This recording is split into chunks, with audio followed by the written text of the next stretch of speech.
What's up, party people? Another day in Paradox. Might have noticed some change in the background. I may go over that in a little bit. But first, I want to talk a little bit, kind of retro blasting adjacent. Not about retro blasting or Michael French directly, but some things he said that kind of resonated with me and I wanted to talk about. First thing was, on one of my video last week, about the tides of YouTube changing. I'm not going to quote it directly, but I'll put it up on the screen. Michael basically said it's nice to see YouTubers that aren't just unpaid shills for the corporations, and that there are people who think. I think I've got that reversed, but that's okay. The idea is what I'm looking at. First, always flattered when Michael says anything nice to me. It's always just so nice. But it got me thinking about, I think if somebody just brushed by my channel, they'd probably think I was a shill for the companies, because if you look, it's like I got a lot of that shit. Marvel Legends is one of my big ones. I'm a Marvel fan, though. That's the thing. I'm a Marvel fan, not a Hasbro fan. Slight difference. What does that mean exactly? It means I love Marvel. I grew up reading Marvel comics and DC, to be fair. And I collected Marvel Legends when they first came out, all that time ago. And so when I don't want to say I dove back into action figure collecting, because I always was action figure collecting. Maybe I slowed it down, but I've always been action figure collecting. So when I jumped back in during the coof, so to speak, or lockdown, I really debated it, because I thought, oh man, I love that Marvel Legends collection. I was forced to sell it off, and I was wondering, should I? And I just went for it, and I did. So, there we go. I mean, the other one I had to sell off with my Jack Superstars wrestling. So, at the time Mattel took over the license, they didn't, it was getting a new collection all over again, and I was just like, nah. But then, I was in a store, saw a couple, and I was like, maybe I should replace those with Mattel's. These actually look pretty good, and they are pretty good. I have to admit, I like what Mattel's doing. For the most part, I have a few complaints.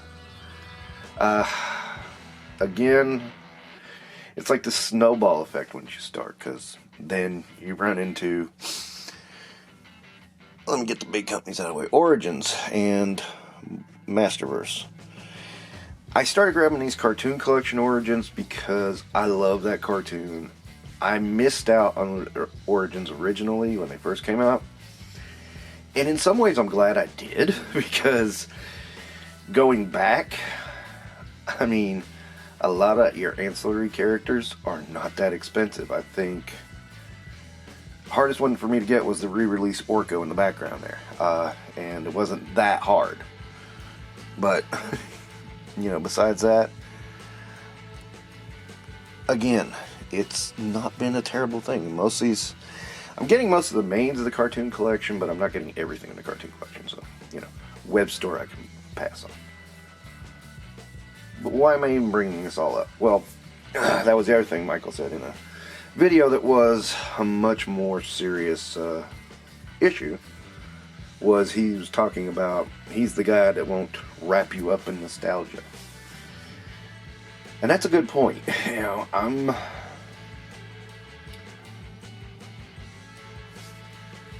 Origins, I say, for nostalgia.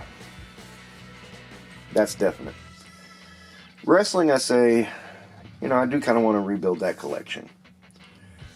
I didn't have every Jack Superstars, but I had a good chunk of them. And, still want to get all my favorite stars. And I'm really close to having that goal achieved. Marvel's the same way. Superheroes. I've said 3 times now, though, I'm out of Marvel Legends, and damn it, they put stuff out, and they drag me back in. It's stuff I didn't think would ever happen. But it happens. So, just there. But in the process of getting Marvel Legends, I kept hearing rumblings of this Action Force. That's my first Action Force figure. And I gotta admit, I love these figures. These are great. Which led me to G.I. Joe Classified, because I wanted certain characters to run around with my Action Force. So, Hasbro, you can blame Bobby Valla for some sales. Immediately after that, I found Animal Warriors of the Kingdom. I like this line a lot. It is not my favorite. And in both of these, you know, you run the danger of, you're a shill. Yes, I just did it in Mr. E's voice. You're a shill for these smaller companies. Like, you just can't like something, right? Anyway, more so with Action Force than with AWOC, but there's still some who will do it with AWOC. And you run into that with Savage Crucible and Mythic Legions too, so it's like, whatever. You know, I'm just whatever at this point. And, you know, I've not bought everything from Action Force and don't plan to. I've not bought everything from Animal Warriors of the Kingdom and don't plan to. And then you run into Monster Force. Now, a lot of people say this is one of the best lines ever. I say it's alright. I don't hate it, don't love it. I think it's cool, but, you know, I said my piece on that a while back. And of course nobody understood it because they didn't understand, you know, how dare you attack the thing I love? Because you got those people that marry themselves to an IP and, like, it becomes their identity. And you say one thing about it. I mean, I don't understand when somebody puts out something that's crap, like, I'm trying to think of something, Raptor. Even with the improvement, that's total crap. People defend it. I don't understand it. You know, I can defend that Cobra Commander back there. I can defend Firefly. I can defend Zorana. I can't defend Raptor because he's stupid. On the best day, he's stupid. But yeah, similarly. I mean, it's ironic. My wife says I am the least nostalgic guy she knows. You know, because I didn't buy this to go to that special place I was when I was in youth. I bought it because I really love that cartoon. I love the looks of that cartoon. I always have, and always will. Similarly, I don't buy a lot of modern heroes from Marvel Legends because I prefer the classics. Again, this is what I know and what I love. I'll be the guy that says it, the 90s sucked. They were terrible. I lived it, they were bad. And comic book wise especially, it was terrible. Just terrible. I mean, there were some good points. I argue the first 25 issues of Danny Keats's Ghost Rider was amazing. It went downhill. First slowly and then very quickly. But yes, it went downhill. Original Guardians of the Galaxy was a fantastic series. Darkhawk was a phenomenal series. In the beginning. It all went downhill.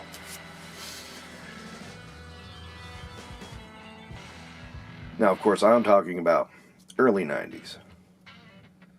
Mid-90s, oh, that was bad. That was bad.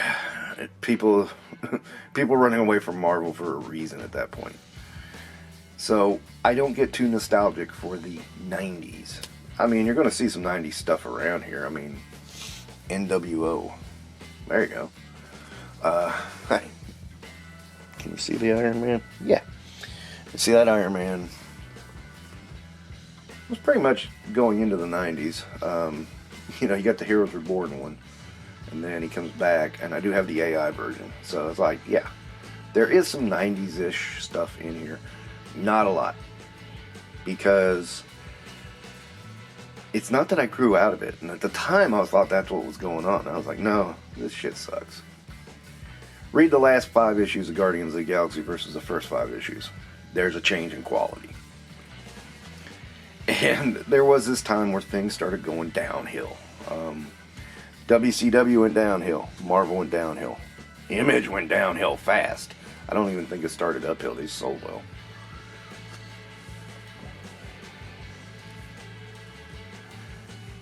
And hey, you know, it's my men.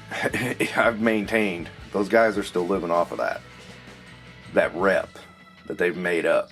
They're not living off of any real skill. Yes, I said it. Yes, I am saying this. I am not going to wrap you up in that nostalgic blankie.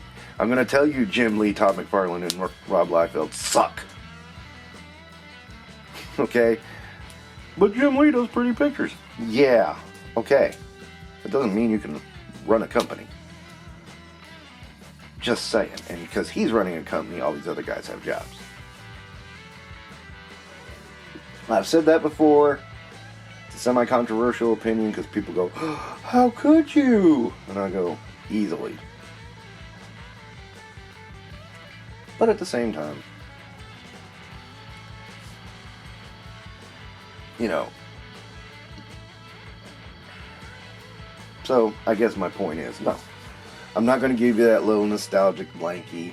I mean, I will say, this is one thing I'll say. I would take any comic from the 90s, put it up against a modern comic, because, yeah, as bad as the 90s suck, the right now sucks worse. I just read about comic books today and I'm like, oh my God, what did they do? And it may sound like an old man, don't change things. And I'm like, no, it's that things have gotten crap. They really have. They've gotten crap. And, you know, that's one thing that leads us into nostalgia. Problem is that all these modern people want to take the nostalgia and change it and makes it even worse. It's just, Last Jedi, anyone? Come on. People still fight for that movie. Okay, fine. Acolyte. Fuck. So much bad stuff. They destroyed Star Wars. They're killing Marvel. I think they might be able to bring it back, but it's going to be really precarious. And no, it ain't going to be Captain America. You know, I want Sam Wilson to do well as Captain America. It ain't going to happen. But yeah, you know, and, you know, I look at my collection and I'm like, yeah, I don't buy just anything. I see a lot of people buying everything. And I'm like, why? And I believe I said it the last time. I heard a guy, I know I've said this in one video, and I don't know if it's been published yet, but I heard a guy talking about Masters of the Universe, and he says, for the first time in a while, I don't want to buy everything. And I'm like, you damn completionists ruin everything, you know? Because you think you have to own it all, and no, you don't. It's amazing to me how people develop that mentality. So what is this babbling brook of words trying to say here? Well, I think that nostalgia has us in a stranglehold. I've said this before. But also, I think we've let it get us in a stranglehold. And, you know, it's okay to like the old. I know I certainly do. And embrace the new. Now, if somebody would just make something new that's decent. I know I tried writing a book. I sold it indie on Amazon. And, actually, I wrote 3, but that's beside the point. Anyway, they didn't go. I mean, I got some money out of it, but it didn't go very far. Doesn't hurt to try, right? And I think it was there I realized people don't want new. And that's something I don't understand at all. Why would you want to stagnate into the same old shit?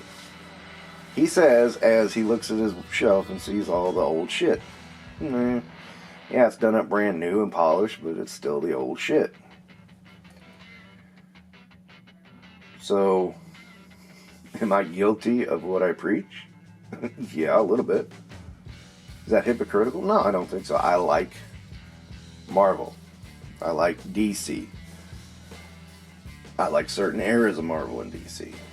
I kind of stick to those eras. So, yeah, that's where we are.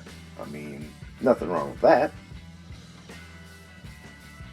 I really want something new. Thank goodness for this. It's something new. And if you don't know what, a lot of people try to say, oh, this is copying G.I. Joe.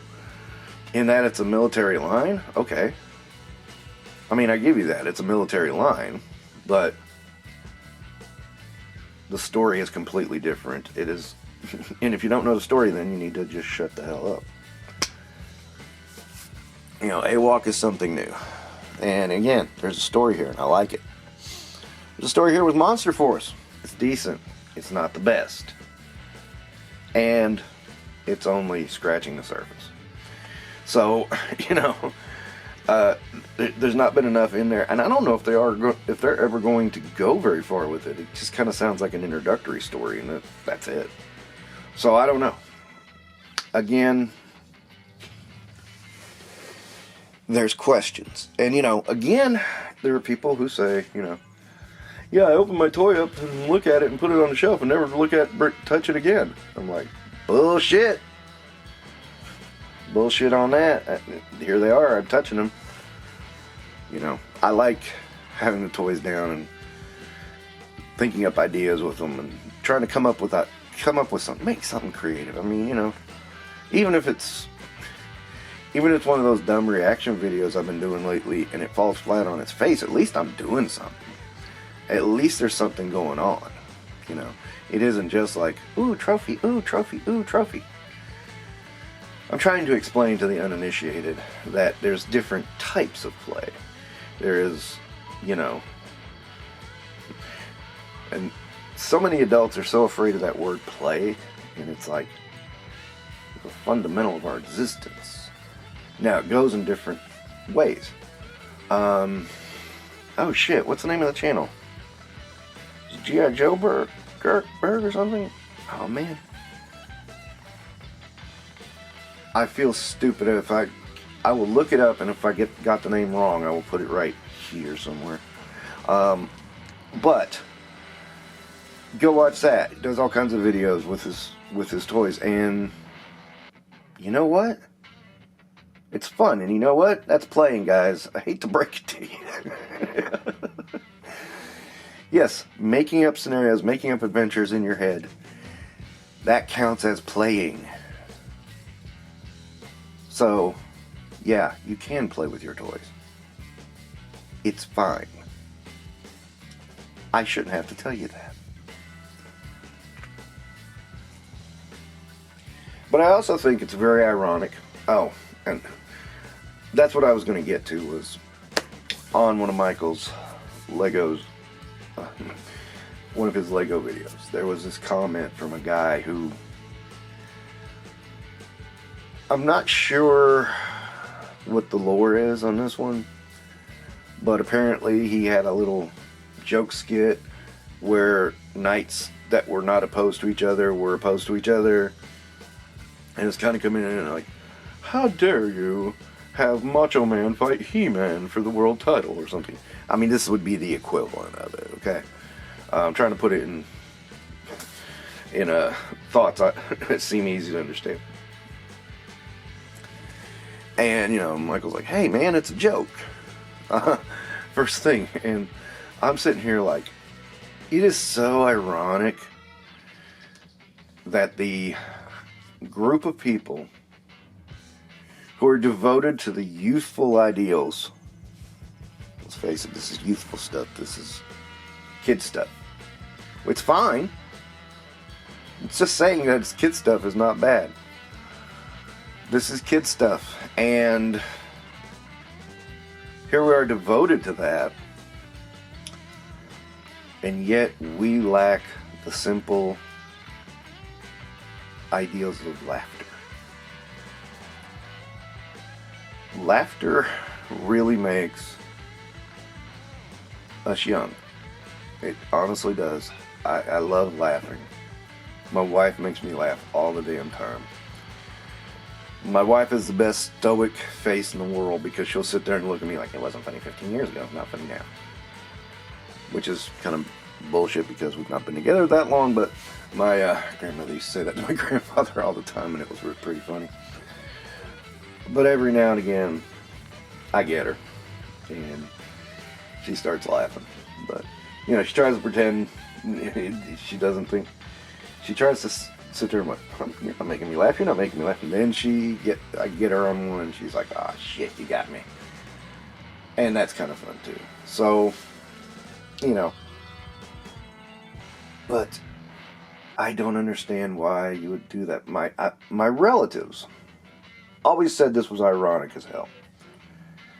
When I was a kid, my relatives, my aunts and uncles, were funny. Then they got older. And then they got serious. And then they got boring. And then in the past few years, like, I would say in the past decade, they've gotten funny again. Except for my mom. My mom's still deathly serious. But anyway, I'm just looking at this transformation going, you're headed right back where you started? Why didn't you just stay there to begin with? I don't understand that. I really don't. I like laughing. I like being young. I like acting young. I like being silly and all that crap. Why would I touch this shit if it was serious? And I see people all the time. This is serious business. Let us talk about this very seriously. And get all stuffy. And you're like, what the fuck? And I feel like, I know I said this on the last video. I feel like, Woody, you are a toy! And it's like, why? But anyway, I know I'm rambling. There is a point. Stay young. Quit this crap about, this must be serious business. You know, it's like that damn, there was an old Doritos commercial. I'll never forget it. And as soon as the girl eats the Dorito, she's suddenly in a limo and, you know, snazzied up dress, and she walks into the club to party. Being serious. I'm here seriously to party. I can't look like I'm here to have fun. Shut up. Have fun. That's the whole point. Have fun. That was the point of all the fucking rambling I've been doing. Thanks, guys. You all take care.